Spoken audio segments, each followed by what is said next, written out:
We are checking back in with State Representative Tacky Chan of Quincy for this week's Tacky Talk podcast. How are you, Tacky? Hey Joe, good to see you on a Sunday, Tuesday, March 12th. I know I never know where we're going to find you. It's last week you were in a suit and tie in your office, all professional. Here you are back at home. Yeah, well, this is kind of nature of remote work and ability. You can find me whenever you want. Remember the days where I actually had to schedule time to come to the studio? Yes. Oh, those old days. Those old days of me having to get my car, come visit you. Now it's like Joe calls me up and like we want to do an interview. I'm like, I don't have time. And he's like, I got time. I know where you are. That's right. But it's okay because this is the way of the world now. It's not going away. Yeah, I got 2 days of meetings lined up for Wednesday and Thursday. So it's obviously we're a little ahead of schedule on a weekly basis, but as you all know, we try to make time for everyone the best we can, not always successfully, but we always make a very strong effort to do so. And this is why it's a Tuesday. We actually had time today. Next 2 days, I'm actually packed up on in person meetings for next 2 days in Stales. Actually, today, maybe it's good you're not there because there's rallies going on about the minimum wage debate. Yeah, it's interesting how that's good debate's going to continue. There's a few things going on. One is the ballot question regarding tip workers' minimum wage. For those who aren't aware, there is a minimum wage for tip workers, but it's not the minimum wage you see for standard wage workers. If the tips they make that day doesn't make the minimum wage under the law, the the restaurant has to make up the differential on the minimum wage and the tips. So obviously, the economy is hard in terms of inflation, and people are being more discretionary about eating out. And I do not encourage people to not tip their workers there because that's pretty much how they make the money, and they're going to get ahead of the minimum wage. But we do tip against the size of the bill as a percentage, and those days of 10% when I was a kid is now 25% today. And I understand there's a pinch going on folks. And I think restaurants and wait staff understand there's the pinch going on because they feel it too. So, there's that proposal out there. And there's another proposal to incrementally increase the minimum wage to $20. This is actually pretty interesting because not so much an increase in the minimum wage from $15 to $20. I still can't figure out what the median hourly wage is currently. Wage inflation is not just a corporate issue. Wage inflation is a Main Street issue. The restaurants and retail stores that are down the street from us on Hancock Street all face wage inflation as they all compete for workers, whether it be in-store or drivers or any other type of services they need. And of course, there's a pass-down cost. If the provider of your goods have increased wages, they'd have to pass that cost to the restaurants and retailers who then pass the cost on to you. Most times wages inflation is such a small moving item. It does go up. People's wages go up. They just go slowly. You actually don't feel the cost that much. That's why minimum wage increases are done over the course of several years. It's going up, but you don't actually feel it in your pocketbook because it's so small and incremental. But today, in the last 2 years, you definitely felt it. You most definitely felt it. You may not realize it, but you felt the impact of wage inflation on top of other inflationary costs to your pocketbook when you go to the supermarket or you go to eat or you go to the movie theater or whatever you do. So, there's two debates going on. One is the ballot question on tip wage going to the same rate as minimum wages. And then, the debate's going on about whether we should increase minimum wage to $20. But I always find it's important to find what the median wage is first before we jump to that. And I honestly think that's still a moving number for at least another year. Yeah, it's for tip workers, it's $6.75 an hour right now. I think the minimum is $15 right now. Yes, and proposed ballot question jumps it up to $15. That's the minimum from 675, and was it 25? Like somebody's can remember what you I just think it's told me. 75. Yeah. 75. So I mean, restaurant owners, sorry, would have to make up, go to $15 an hour as a Right. start. Um, and it looks more slowly like countries that don't tip. They actually require restaurants to pay minimum wage as opposed to a tipping. So most countries don't tip. It is a very foreign thing for most of the world now. I mean, when I was last in Australia many years ago, they told us they jacked up the minimum wage intentionally to a point where basically tipping is no longer a thing that you don't tip Mhm. because of the nature of how they increase the minimum wage for restaurant workers. Yeah, yeah, it would be a major cultural shift in this country if that were to happen, for sure.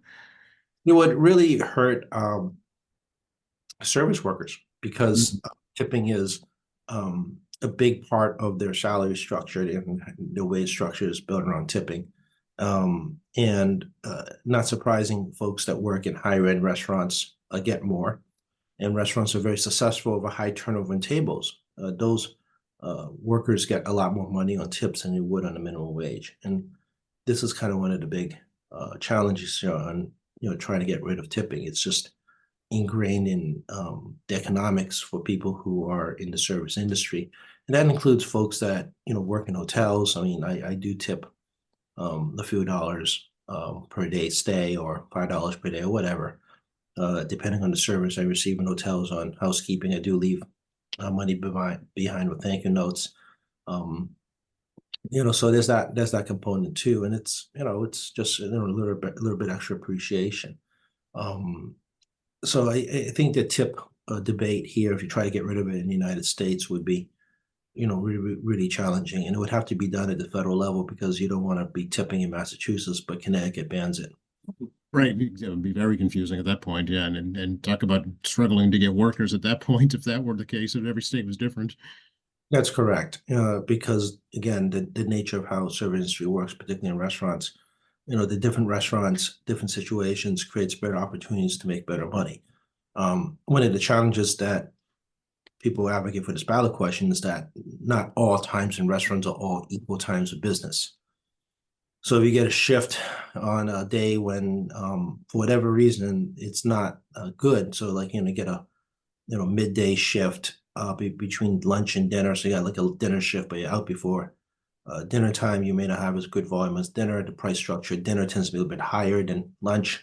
Perhaps you're working in a day when there's a major weather event, and there's not as many people coming in, so you don't get as many tips. And then there's also the takeout factor, which happened in the pandemic. People do not generally tip as much when they're getting takeout.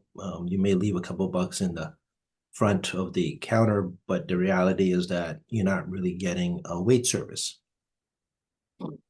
Right, and you don't really know what happens with those tip jars either, if they're shared equally, or you just don't know. But where you have a personal relationship with your server sitting at a table, That's correct. I mean, this under IRS rules, I believe that that money becomes taxable income as part of the restaurant. Mm. But is, obviously it's up to the restaurant to decide to do that. Since it's cash driven, it's not like the tax collector standing over your shoulder.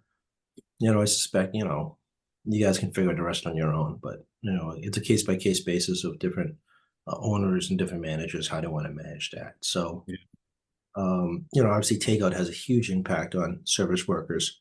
I don't see takeout anytime soon. I still believe that maybe a third to 40% of the workforce, particularly in the white collar sector, the white collar sector in particular, but it's going to be continue to work from home. Hmm. Yeah, it's funny. I was reading an article about that this morning, actually, that large part of the economy now is being driven by women working from home, and it's probably part of the reason that we haven't dipped into a recession. Yes, it's the continuation of a consumer economy, like 70% ish, give or take, depending whose math you want to use, is driven by consumer consumption. So we're what I like to call a circular money economy. We keep putting money back into the economy that the economy pays us, so to speak, to keep the economy moving. We're not a manufacturing country anymore where you make stuff and you sell it to somebody outside the country and you get your money that way. So, you know, again, it's like that ties to wage inflation too, because you're not selling your goods overseas, that someone else overseas paid for those wages, like we pay for other people's wages overseas because we buy the goods from overseas. Um, it's money that's moving in a weird, like, kind of circle.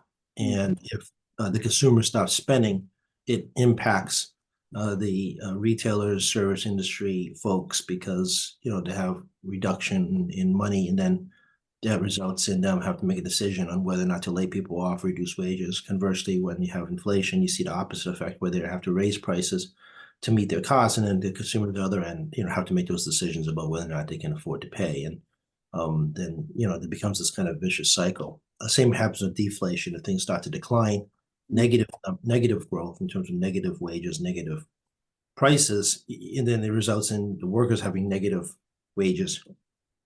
It starts to spiral going the other direction. So, given the fact that people are still making some money and, still trying to figure out what their needs are, even though I think people are being increasingly discretionary and more conscientious what they're paying for, people in the workforce, both men and women, or working, as I said earlier, white collar jobs in particular, drive a lot of the home-based economy, where your local economy, your town may not see as much business, the local coffee shop or the restaurant, or midday sales at the retailer or supermarket, because people are at home with some more flexible hours, and it kind of drives the economy a different way. Like, there's the Roche Brothers in Downtown Crossing in Boston, but when that is very full in terms of the financial district in particular, people may stop in and buy a couple of pieces of fruit and on the way to Downtown Crossing. That is not happening. People are working from home, and then if they decide they want to, get some quick shopping done in between meetings, like I sometimes do, I won't lie. You try to get in for like 30 quick minutes, grab what you need from wherever you grab it back, and you try to get back in time for your next meeting. Yeah. Funny we're talking about this because I know before we started recording, you were looking at the latest consumer price index numbers. Yeah, it's still very sticky. You hear this term a lot, sticky inflation. Sitting at 3.2% from last year.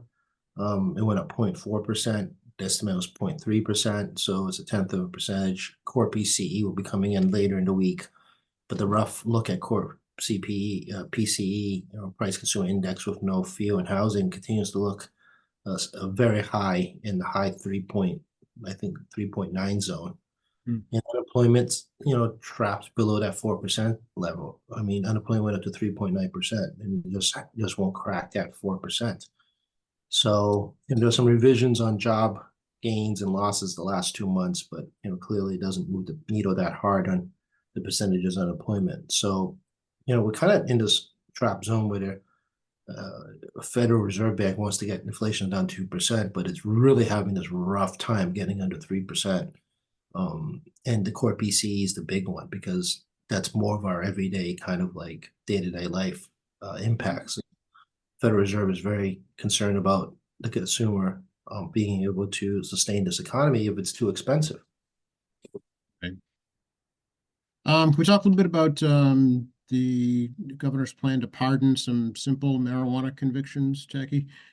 Well, when we passed the marijuana law, part of it is expungement of records. So we had basically passed a law to require basically the AG and DA's offices to work towards expunging records for basically misdemeanors.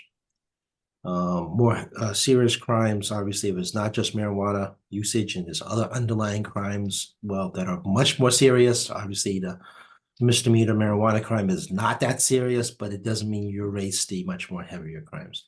I don't know who the governor's looking to expunge, given the fact that we've been spending quite a bit of time since legalization of marijuana going through the list, and I'm sure defense attorneys also looking around to make sure that everybody, prior minor offenses are have their records cleared.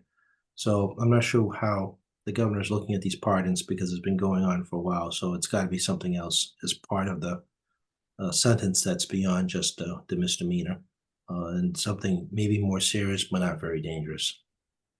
Okay, I think tomorrow is going to be the release of some of the details in terms of the crimes committed, how far back she's talking about, things like that.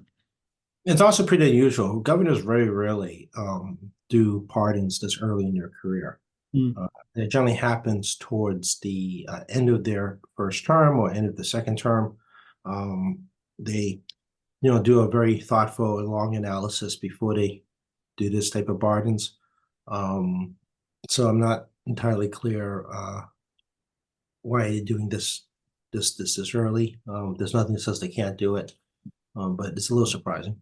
Did you read the story from the Greater Boston Chamber of Commerce folks looking to move out of Massachusetts, young people, basically. Not a new story. This is like a repeating conversation that we've had since the end of the dot-com boom. Mm, Um, and the reason's because not just expensive, because everyone knows rent is expensive and housing expensive, but it also is a quality of life issue. I mean, when we last looked at studies years ago, many years ago now, surveying younger folks on why they're leaving the state, and they're going to high tax areas like New York and San Francisco, the answer was because of quality of life for them, not quality of life for us. We like to promote ourselves as a family-friendly area. That's great. If you don't have a family, it doesn't mean a whole lot, right? yeah. And I'm getting too old, and I have no idea what young people enjoy anymore. But if those amenities that are not available here, there's other opportunities in other places that maybe a little bit lower cost of living that are growing economies that need their type of workers. Right Mhm, off the bat, I'm thinking like Charlotte, North Carolina. mhm, mhm. Lower cost of living, city that's really growing, a lot of evening and late night activities. Texas is another location. I was Austin when we talked in Austin was at Google headquarters. I did go out for an evening and didn't realize you could actually have fun at Thursday, well past midnight. And very hopping entertainment district where there's bars, there's theaters, there's live entertainment. There's a big music culture there. Yeah, I know. Yep. Yeah, and of course the college town is right in the middle of Austin as well. So, I was like, huh. And of course, I would get caught in like this torrential downpour that night because I can't do weeknight all night things. I just can't anymore. Yes, no, Um, we're not as young as we used to be, right? Regretfully, even I have can't do. No, I can't. It's just too hard. Yeah. So, but it was interesting, and part of fun of travel is that you get to see how other young people, and what kind of culture these cities have, on what they provide for, the evening nightlife, not just for impact on business, but also the people who live there. And um, I'm not surprised, and we want to continue to have this talent drain from a myriad of factors I talked about. I mean, housing is expensive, cost of living is expensive, wages have a challenge of keeping up the cost of living in this greater Boston area.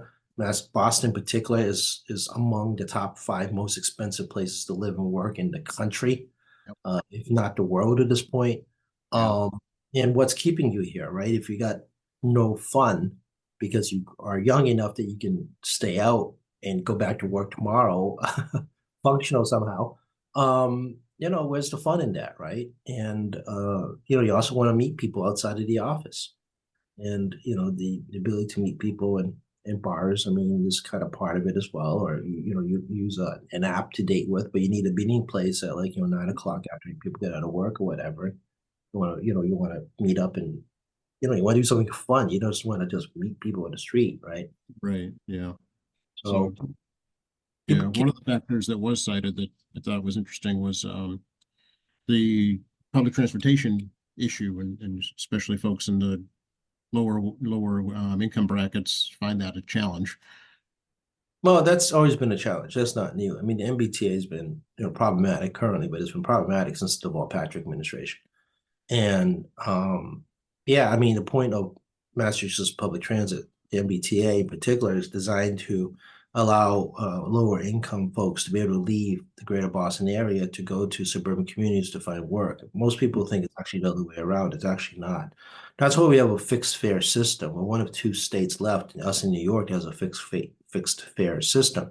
Most everywhere else, fare system is, globally speaking, everywhere else has a fare system where you pay by distance. Mhm.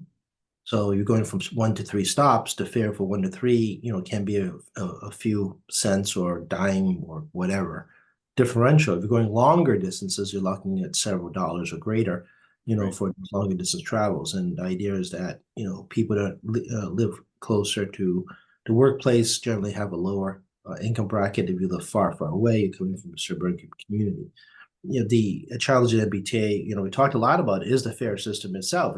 It's not like other places where suburban communities where you have more money, are paying more to travel to Boston as opposed to somebody that that doesn't have as much money, and it's kind of a weird and equitable system that is uniquely Massachusetts. In New York, I mean, there's always a shock from other folks when they go to other states and other countries using public transit, and they realize they have to pay more. And you got Right. this whole fare system to push all these buttons, and then have a ticket, and the ticket only lets you out in certain areas, lets you have the pass, and it's much more engaged. But those transit systems, as a result of the type of fare program, actually have more money Mhm. because they're basically making people more money pay more. So, that's kind of why we have the single fare system, but, there's a consequence for that. And, young people, when they go to these other places, will pay more money to ride better transit. And this Right. is something that Massachusetts ridership and MBTA do not understand. And they always want us to compare us to other states, and I understand why. But the one thing they always overlook, even in news articles, is the fare system. I've yet to see a newspaper article talk about fare systems in other states and do an analysis regarding the cost benefit for those states under fare system and its relative to taxpayer subsidies for these MBTA transit. There is no transit system in the US that is not subsidized by taxpayers. But there is, the need for these fare systems and what the cost benefit is. And, other countries privatize their public transit where the government is the majority shareholder by a big number. But the government can issue shares to the public to fund their public transit. This is something that you have to do at onset of the construction. You can't just midway through a point to just change it to a private sector thing. You gotta do it at the very beginning of your construction of public transit, which is not uncommon around the world. And it's also not common for other parts of the world to try to have other public transits manage other people's public transits, or at least manage a public transit to the point where they get started and the public transit can take it from there. So that's something that happens other places too. So, Hmm. yeah, I mean, young people want to get around. That being said, the T also closes at, almost 1 a.m. between 12:30 and 1. The bars in Boston's open to 2. Right. And as we talked about, it's a single track system, and you need those 4-ish hours to get your guys out there to do track maintenance as well as, basically, hose down all the cars and the buses, overnight, and do all your bus maintenance, during those hours as well. Doing a dual track system like New York does, you could be running your trains down one track, and then you can have maintenance going the other one. Obviously, safety is a concern because you're working on a track where a train's going by you on the other side. But I mean, there's, obviously they figured it out. It's a very old system as well. But I mean, we don't have space for that. As you all know, the tunnels don't have a second space for a second tractor of a second train running in the same tunnel next to you. They're two separate tunnels. So, it's a very different system here. So, I mean, but you also have the same argument from young folks in the state about happy hour. We have Uber. And I'm like, yeah, we had taxis when I was a kid. I mean, well, so Right. Exactly. Yeah. young folks do have, if they're looking for short distance transportation, you do have, this very robust ride sharing system in the state too. So, if you're concerned about, public transit, there's other ways to get around the city. And it's something that honestly I find fascinating that, young folks will willingly use Uber systems almost at will. I'm a walking guy. I learned how until I can't walk as much anymore when I get old enough. But I mean, this is a walking city. I've got used to walking. I'll take the walk 20 minutes or less. No, there's really no other way to do it in Boston. It's faster to walk it. But people will still take a ride share short distance as opposed to walking it. So there's also a cultural difference too. Yes, that's true too. Yeah. So, but that's just my observation. I mean, I'm sure Yeah. other folks have different opinions on this, and I'm sure folks half our age will have a much different opinion as well. But the stuff I hear in public testimony, the state house, and I do pay attention to some things, as you all know. But people will pay higher taxes to have a different quality of life, and this is also true. Young folks will go to a higher tax, and it's not like New York or San Francisco is cheap, uh, but they'll go, and because they want a quality of life that suits them. Yeah. Seeing we're talking about transportation, any update on state funded ferry service for Quincy at all? You have to check on the Bruce on that one. Yeah. I haven't honestly pay too much attention. Spring service should be coming online soon. We generally get an email. John and Bruce has been working hard to monitor that. We just generally did it as a partnership with the Winthrop Ferry Service. Mhm. It's something that can be a conversation constantly around here. As you all know, I'm afraid of the water. But you know, if I can get to Logan Airport in 10 minutes, I will brave the water. If that ever happens, we're gonna get a picture of you on a boat. Yeah, we'll do a live QATV shot of Oh, that me, would be good, yeah. yeah, hanging for dear life on the rail. Uh, With all his life jackets on. yeah, that's my apparent and clear fear will be obvious to everyone. Um, it's one of those things that it's always. I mean, it's either gonna have to be private, a complete private sector thing, where they have a a business program or private not-for-profit thing with a business model that makes sense, or we need a better part of government, whether it be Massport or MBTA or not, whatever. Yeah. That's really focused in on understanding how water transportation works. Again, it's shocking for a coastal community, coastal city, not have some form of regular water transportation within the harbor. Um, and I get the MBTA's financial problems. Don't get me wrong, that is a legit issue. But it should never gone to the MBTA to begin with, to be honest with you, when the ferry pilot programs began. It should have been a separate entity.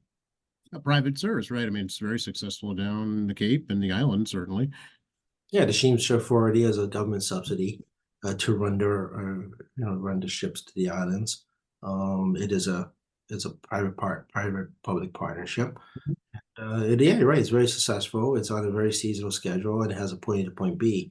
Now, obviously, what we like to have up here in the Boston Harbor area is a multiple point shuttle service where you can go from Quincy to Rose Wharf to Logan Airport, to Salem, to Winthrop, to Lynn, and then conversely, be able to go to a place like Hingham and Plymouth and Provincetown as well. We have a Provincetown ferry from Longsworth to Mhm. Provincetown now. So, I mean, we would like to, as opposed to just one destination to another, like they do at the Steamship Authority. Obviously, I think the more the more that customers would want is a multi stop ferry service that takes them multiple destinations. I've mentioned again and again the airport. When we had the airport shuttle back in the 90s, it was very successful. Yeah. Oh, yeah, that was a great service. It was unfortunate that it couldn't continue, but it's obviously it demonstrated that there is a market for it. Yeah, the Big Dig made it very difficult for everyone. As you all know, again, it's also the only public works project that never closed the road system. Mm. In the history of anywhere, most project that size, the road system is closed, have to divert onto city streets or they have a diversion road instead. So, it's quite remarkable how the Big Dig was able to pull that off, but also made it very difficult to get to the airport. As they kind of built the Ted Williams Tunnel, which us who live south of Boston really does benefit a lot of. We really a beneficiary of this Ted Williams Tunnel as folks living south of Boston. But the water shuttle made a lot of sense. And it'd be great to see the water shuttle come back because I still think it makes a lot of sense. Yeah, I agree. We haven't talked about international affairs in a long time, and I've been reading with interest and shock what's going on in Haiti these days. It's just astounding. And actually, I think just today the president's finally agreed to step down. Yeah, a little recap for some folks. Haitian's president, with for ill intents and purposes, was assassinated by local gangs, and Haiti's always had a very troubled government, despite the fact it's actually a very high natural resource um, part of the island. Actually, if you look at it carefully, it's actually quite rich in resources. But they have a dysfunctional government, and the U.S. has always had multiple interventions into Haiti as a security interest, and the Dominican Republic, I believe, is like part of the island too. So you got this whole thing. You're not let the whole thing devolve, and there's a natural resource component of the Dominican Republic as well as also a poorer part, but not as disastrous as Haiti. As you know, the migrant crisis continues. The migrant crisis, a portion of that group is Haitians. Mhm. Yep. And then what they're basically running from is a gang-run island. And that's what it is. And the situation can devolve because they don't have a military government. It's not like the military is going to step in and quash these gangs and then just set up a military dictatorship. Not like I think that's a good thing in life, but when you have this level of civil unrest, somebody's got to step up and do something. And that's not happening in Haiti. Right. And in the past, there's been U.S. intervention where we just sent troops down and just squash these gangs and try to set up the government again. I don't think that's going to happen under this Biden administration, and I don't think it's going to happen again in whoever's the president next. Mm. So, basically mobs, I wouldn't even call them mobs. I don't think they're that organized, but you got multiple factions of gangs going around trying to control the country. And the rape, pillage, burn, kill, recruit along the way. And obviously their target audience, they recruit young boys in particular to join their gang, and parents don't want to have that happen. So guess what? We have a migrant crisis. And it's always been Yeah, interesting. literally fleeing for their lives. Yeah.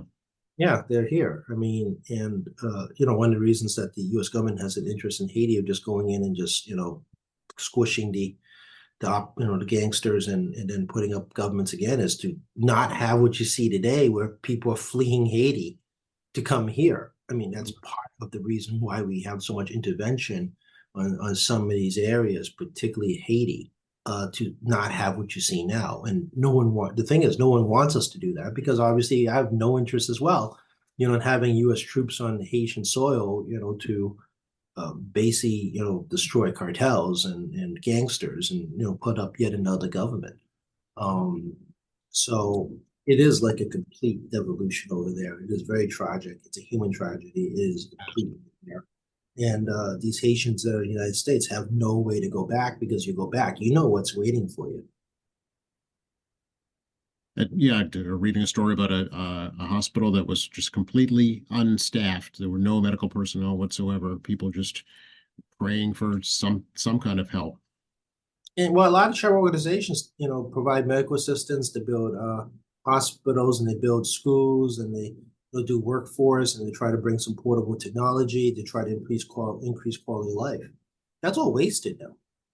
An unstable government, has created a circumstance where there's no control through the whole island, and what's going to happen is fiefdom's going to get set up eventually. Mm. A lot of good work by people's going to be lost in a blink of an eye. I mean, the earthquake itself was devastating, and the infrastructure has already been wrecked from past insurrections, mob rule, and earthquakes, and of course, it's in a hurricane zone too. So the only solution is somebody else going in there, or you arm somebody else to go in there and deal with the issue. But I don't see an end in sight unless these various gangs cut a deal and then set up a new government. I have no idea what to do in this scenario because, like I said, historically speaking, the U.S. government just goes in there and just takes care of business and reestablishes order and sets up a government and walks away again. Right. So I don't see the migrant situation of Haitians ending anytime soon as the island continues to devolve dramatically. And if you think it's okay to expose your children to that situation, you're welcome to go to Haiti. It's not like we're not stopping people from visiting. But I mean, I can't see any sensible parent anywhere on the planet saying, "Oh yeah, we should stay in this gang-ridden area with this rape, pillage, murder." And oh, by the way, they're going to recruit my child into this gang, and he could be dead in 2 years. I mean, Right. Yeah. It's a real thing, folks. People have this thinking it's like they're just coming because they're running. Yeah, it's life or death, quite literally, for sure. So, any prayers, I'm sure, from all faiths would be welcome. No, absolutely. Absolutely. A lot of folks from the region of the world isn't here because. I mean, they're all fleeing something, and obviously there's dictatorships and governments evolving. It's not like people come to the United States, because. I mean, they're leaving because the life at home is good. Very few Americans leave the United States permanently, unless they're going to some place where they're looking for a different quality of life, which everyone has a right to. We don't stop people from leaving this country. This is one of those few countries where if you want to leave, you want to give your citizenship, you want to you're more than happy to do that. It's not like we force you to stay. Like some countries, like China, we basically, they're trying to force you to stay, not let you leave. Um, so, you have the freedom. If people think that, these folks coming here have a better life than you do here, you're more than welcome to go there. Also, we haven't talked in a long time about, it's kind of a converse situation. Taiwan, things seem to be just going along rosily there.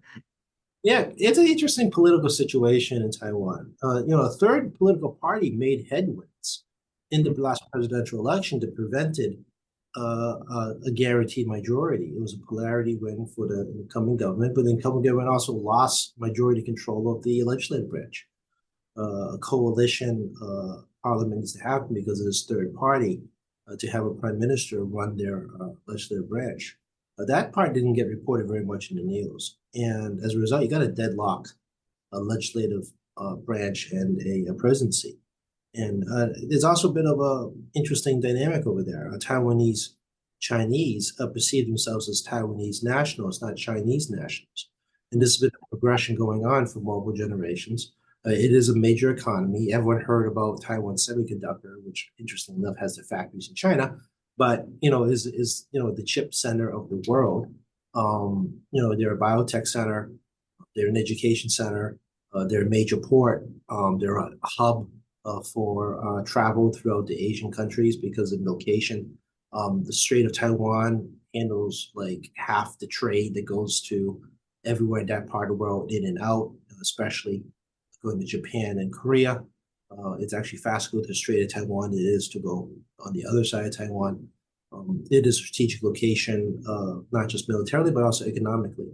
And the government there, has a fine balancing act where they're not looking to aggravate China, but they want to remain a close U.S. ally. They recognize the country because China's been buying off other countries to no longer recognize Taiwan as a country. It's a vast diminution of what few remaining left is basically a handful.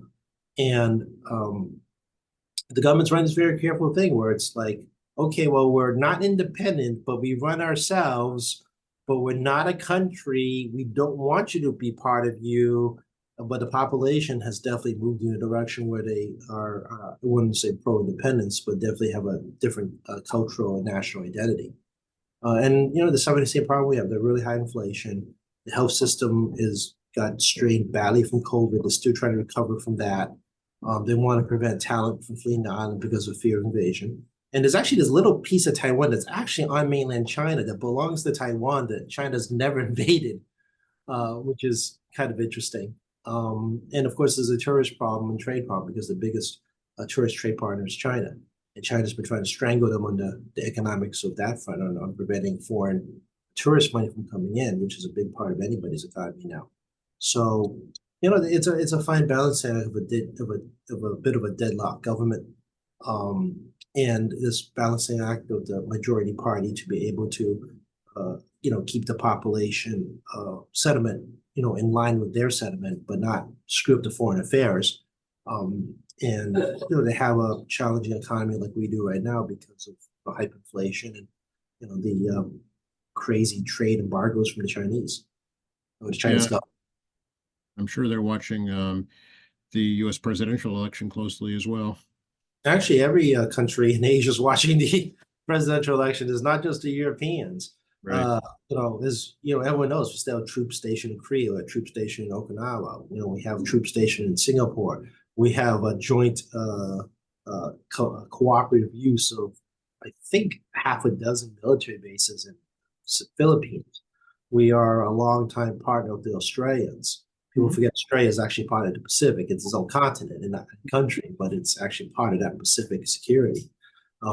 So there's a very strong interest from all these countries that are longtime post-World War II allies to have a security in terms of not just militarily, but also economic security because control of the water controls trade.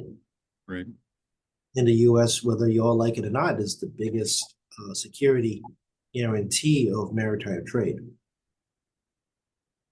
And it's being challenged now, certainly in the Red Sea with the Houthi rebels too. Yeah, that's going to be going on for a while. I mean, they're getting money from Iran, marketing equipment for Iran. There's no way to keep replacing all this, ability to hit ships with fairly modern weaponry. They did set one on fire. They set a fertilizer ship on fire, which country flag it was flying under. But I mean, it's not like we can't hit them, and the British can hit them, and we can do it, and the Chinese can as well, and the French and any other country could hit them. But again, it's up to the U.S. and the Europeans, to provide security inside that area, and the Europeans obviously have a very strong interest because the Suez is how you get trade in out of the Mediterranean.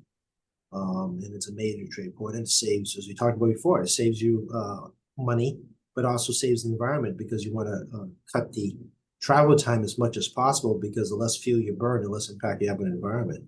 And cargo by water is still the most cost-effective, fuel-effective, environmentally best way to move an immense amount of cargo around the world than flying it. Flying is worse for the environment, and you can't carry as much. As we learned in COVID, where all we did was fly stuff at one point because of the crucial nature of medical supplies that we need to move globally on a moment's notice, right. Not just in the US, but a global level, which was not good for the environment. But I mean, I don't know, pandemic. People weren't too worried about the environment when everyone's dying around you. So, trains and cargo ships in the water is, still the best way to go around it right now. And, a lot of people from Mass Maritime, people who get Mass Maritime have people on cargo ships. Interesting. Yeah, that's right. I forgot about that. Let's bring it back home and talk a little bit about the budget process on Beacon Hill. I guess it's kind of in between now, right? Yeah, I mean, budget meetings have started with the House Chair Ways and Means, Senate, House Means joint committee hearings have been ongoing. I think there's a schedule out in public today to let you know which constitutional officers, as well as their secretariats and their subdivided agencies need to go before Ways and Means for questioning, as well as justification of the requests and the governor's recommendation. Obviously, to be a public comment period, you can do public comment now by sending the emails to phone calls, emails, and postcards or letters to House and Ways and Means. You can do that today. Obviously, I'm picking up more meetings all the time on people asking me to support various budget initiatives. And I'll have my own meeting of Ways and Means the 20th, actually, 20th March. Oh, and okay. House Asian Caucus will have theirs on the 27th. So as I told you last time, I'm juggling multiple hats all the time. There's a degree of herding cats. So, obviously part of my committee chairmanship, I do talk to the various state agencies. I have to interact with regularly to find out what their budgets are, why they want it, and, provide my input to Ways and Means about my thoughts about how these various agencies I deal with are operating. It's also a good time to get if there's a bill or other subject matter interest, I can try to slip that in during the conversation. This conversation is very short, about 15 plus minutes. It's not like I have an hour. So, efficiency in conversation is crucial. The ability to convey a lot of information in a brief moment is kind of part of the job here. We always provide backup, but, you can articulate quickly what you're looking for and why. Generally that's extremely effective. Speaking of public hearings, folks should know that there's National Grid's having a public hearing at North Quincy High School, March 19th at 7 p.m. I guess they're looking for rate increases. Yeah, I mean, this is kind of part of the job here. Is I actually did one of these in City Hall so many years ago during a National Grid increase.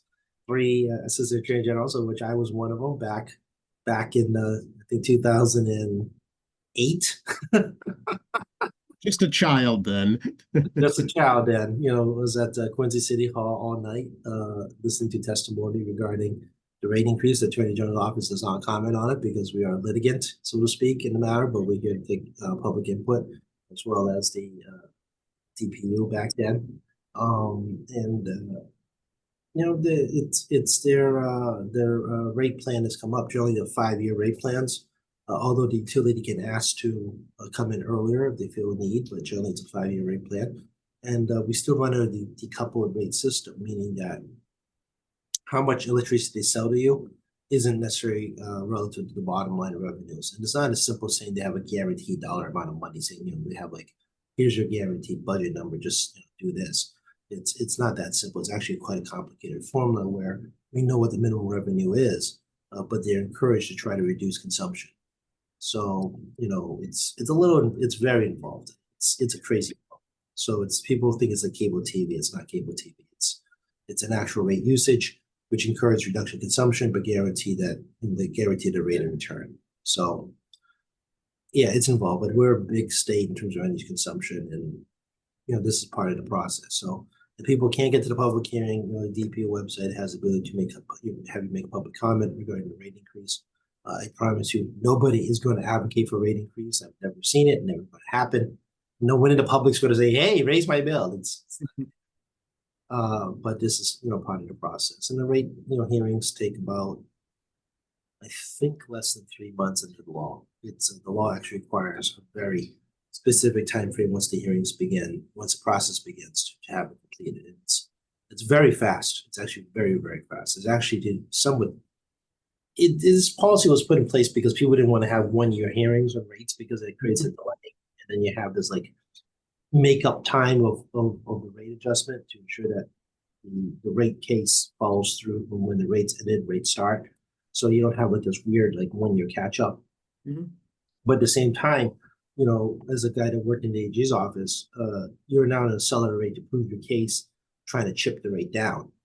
And having more time, gives you a little bit more time to go through like the bazillion things of paperwork, plus the analysts, plus the engineers, plus the accountants that we had used to help us on this analysis. And of course, the attorney's got to understand what's going on because the attorney's going to want us to advocate at DPU.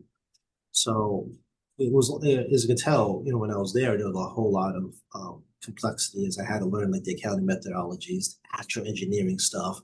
I had to talk to the various interests, not just the general public, but also various unions, because obviously the unionized shops. And there's environmental groups, and then you have all these other programs like energy efficiency. We're talking about charging stations now, and you got all these different factors rolling in. Renewable energy, renewable credits. It's just safety to public, safety for workers, infrastructure and system stability. I mean, it's actually a lot going on. And expenses. That's a big part of the AG's investigation. Is like, what are you doing for expenses, and why are you paying this stuff and reimbursements to executives?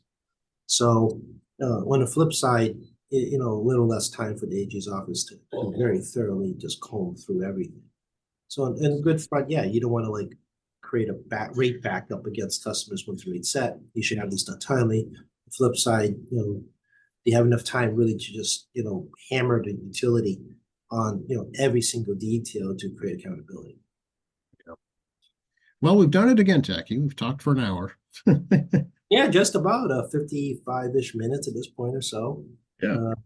And it's amazing how time flies. I did watch the last one, by the way, because every so often I do watch myself. I was slouching a bit, and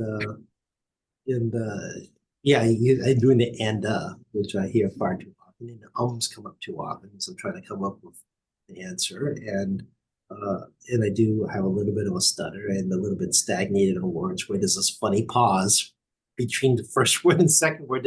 You've seen it happen like 3 times, I've noticed already in this conversation, so it's actually kind of funny listening to yourself. But we also are talking on the fly. That's right. Yeah, there's no script here, folks. Yeah, so totally ad lib, improv. Yeah, so not surprising, I do have these like, little pauses, these little stutters, and these like, then, so what if? Well, yeah, because you never know what I'm going to ask you. Yeah, as I'm trying to like process in the fly here, and using these little sounds in my voice to try to buy time as my brain is trying to catch up, as you're making me pull random data sets and rapid analysis in my brain on random topics that we want to talk about, which is a lot of fun. It's a great exercise for me. And, it gives you guys a sense that, I'm human as anybody else, and I do know some stuff. I don't know some stuff. And, some stuff is more in depth, and some is a little less in depth conversations based on what I do not know. And the stuff, of course, changes. I mean, we could talk about, the Haitian situation in 1 month's time. Maybe things have changed completely, for example. And we could talk about, changing in economy, changing in politics. Also, Timothy, since we didn't talk about this yet, Senator Walter Timothy is leaving the state Senate. He's going to run for Norfolk County Clerk of Courts. I'm sure many of you don't realize that the courts in Norfolk County has an elected manager, which is the person who runs the courthouses, which is the civil courthouses. And that's the Clerk of Courts of Norfolk County. So his father, Walter Sr., has been there for a long time and is retiring. It's a 6-year term, I believe. And Walter Timothy is running on a Democratic primary for that seat. He's going to be leaving that Senate seat. So Walter's been in the legislature a very long time.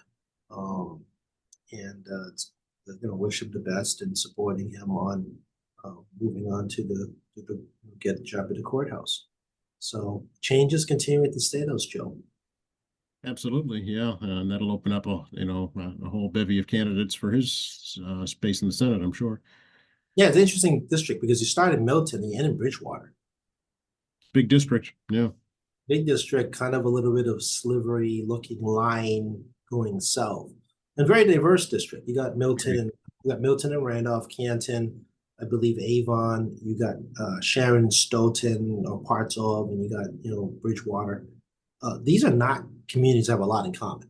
Once you really look, yeah, this Senate district is actually a lot of non-commonalities of geography and demographics. So whoever comes out to run for that has to appeal to a very broad audience. If it's a big primary, obviously, geographic areas matter. And maybe people vote by geography, and depending if you come up from the bigger voting block geography, if it's a big primary number of folks, then you will get the one of the biggest voter block will win. But right now, there's no clear indications about who's going to run for that seat. It was just announced yesterday, that Walter is leaving. As I said, I'm supporting Walter. As a longtime colleague. And we'll see what happens next time out in terms of this situation. Papers are due April 30th in the clerk's office, so we need 300 signatures to run for Senate. So this is very doable in like a 1-month period. If you make a decision April 1st to run for Senate, plenty of time to get your signatures. Yep, and I think the state primary is September 3rd, if I'm correct. Yeah, we talked about this last time. Very close, as close as you're going to get to Labor Day as you can. I mean, I think Labor Day is Monday the 1st. Yeah. Oh, no, second. Yes, the second. Yeah, because the current primary will be on a Tuesday, right? Yeah. Yeah, right after Labor Day, and it's actually an early November election too. It's I think November 5th. So, but yeah, it's a sprint now. Primaries are a sprint. If you didn't get an opponent announced back in January, the incumbent obviously gets an advantage if you announce in April, right? If you announce a primary against me in April or May, I've already had a 4-month advantage on it, right? But in open seat, there's no advantage. Everybody's making a sprint from April essentially to September, and it's early September, and we all know August is really quiet. Take it from a guy who campaigns. August is a hard time to find voters, people. It ain't easy. I'm telling you, right? On the beach, yeah. Yeah, it's a hard one to campaign. Right. August 1st hits because you can't find people. But yeah, you got to raise the money, and obviously incumbent candidates or reps or counselors or selectmen that have good sized bank accounts going in will have some strategic advantages. Can't undervalue money, and inflationary costs. Mailing's expensive now, folks. Getting good printing done's expensive. If you have to do cable TV advertising, if you're a big geography, like you're in Western Mass, you actually advertise in Local 22 out there as well as cable. It's expensive. So you got to be able to raise some money, and a lot of it quick. So if you're a sitting incumbent that actually has a good sized bank account, that gives you a very strategic advantage for running for office. Stay tuned. All right. More changes are coming. I'm telling you right now. We're not done. How do we get a hold of you, Techie? 617-722-2370. 617-722-2370 is the phone number. As you've heard, I'm in the office 2 days this week. I'm doing virtual meetings. First half of the week, people are seeing my dining room, not just you all who are watching on YouTube on QA TV. Room 42, as I said, stop on by. You can email me at tacky.chan@mahouse.gov, tackey.chan@mahouse.gov. Obviously, we prefer phone calls and emails, strongly recommended. We do have social media just so you can see where I am, State Representative Tacky Chan, as well as at Tacky Chan on X. And we have MAlegislature.gov. Feel free to look at our old public hearings and watch me say weird things in other forums, as well as tackychan.org for the purposes of just getting some reference phone numbers. And obviously, here we are in QATV every 5 to 7 days with some holidays off. Actually, Joe gets the holiday. And try to give you some news. And if you like our show or Joe's show, it's not really mine. You can email Joe, and we'll sift through questions that you may ask, and make it part of the program. So Joe, you're eagerly part of my staff now. Okay, I'll be sending you a bill. No, kidding, just kidding. So, but yeah, I'd be happy to hear from folks. Absolutely. Yeah, and an AM in Quincy with Joe in the morning, something to get your 10-minute quick hit in what's going on locally. So many ways to reach us. I do pay attention to my emails. The staff and I both look at it, we sort it, we figure it out, we prioritize, and we do our best to try to figure out what you're telling us and get back to you once we actually know what's going on. And obviously, we have a good time talking to you. And what was also this time of year? Oh yeah, it's this week is the first official announcement of the pandemic. Yes, 4 years ago this week. Yep, that's right. Over 7 million people have passed away. Over 1 million people have passed away in the United States from this disease. So it is actually a somber week for a different reason as well. This is true. Yeah, but we do have St. Patrick's Day coming up. So happy St. Patrick's Day. Happy St. Patrick's Day, Joe, and both of us at least Irish for one day. That's right. You'll be Tacky O-Chan, and I'll be Joe O'Catalano. Thanks, Tacky. Take care, Joe.